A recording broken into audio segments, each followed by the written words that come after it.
Il était une fois un homme nommé Samuel, un homme de foi profonde. Entouré de sa femme adorée, Claire, et de ses amis fidèles, il vivait une vie sereine, convaincu que Dieu guidait chacun de ses pas. Un jour, ils décidèrent d'embarquer pour une croisière au cœur de l'océan, une aventure qu'ils attendaient depuis longtemps. Le soleil brillait haut dans le ciel, la mer était calme, et les rires fusaient sur le pont du navire. Mais soudain, l'horizon s'assombrit. Le vent se leva, les vagues devinrent monstrueuses. Une tempête déchaînée s'abattit sur eux, engloutissant le navire dans ses flots furieux. Samuel fut projeté dans l'eau glacée.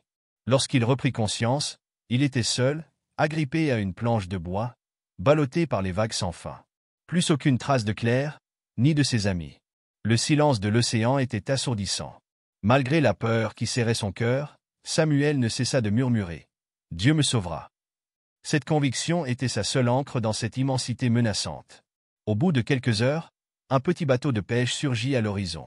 Un vieil homme, au visage buriné par les années passées en mer, lui tendit la main. « Monte, mon gars, je vais t'aider. » Samuel le regarda avec gratitude, mais refusa doucement. « Ce n'est pas nécessaire.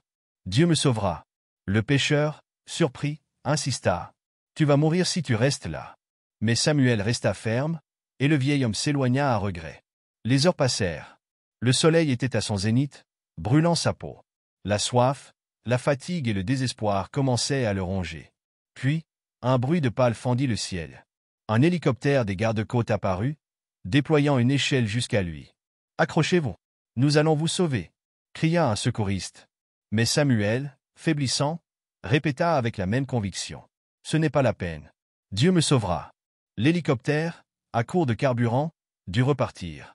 La nuit tomba. Le froid mordait sa peau. Samuel pensait à Claire, à leurs souvenirs, à ce qu'il aurait pu faire différemment. Les vagues devinrent plus fortes, et finalement, son corps épuisé abandonna la lutte.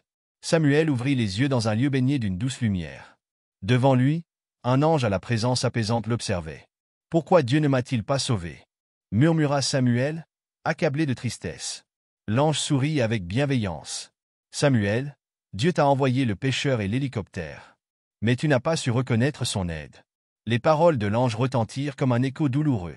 Samuel comprit alors qu'il avait attendu un miracle spectaculaire, oubliant que Dieu agit souvent discrètement, à travers les autres. Moralité, la foi ne doit pas nous aveugler, mais nous ouvrir les yeux. Parfois, nous attendons des signes extraordinaires, ignorant les petites mains tendues qui sont déjà les réponses à nos prières. Dieu agit à travers les gens, les opportunités et les moments inattendus. Apprenons à reconnaître ces aides avant qu'il ne soit trop tard. Et toi, seras-tu prêt à saisir la main tendue qui pourrait te sauver?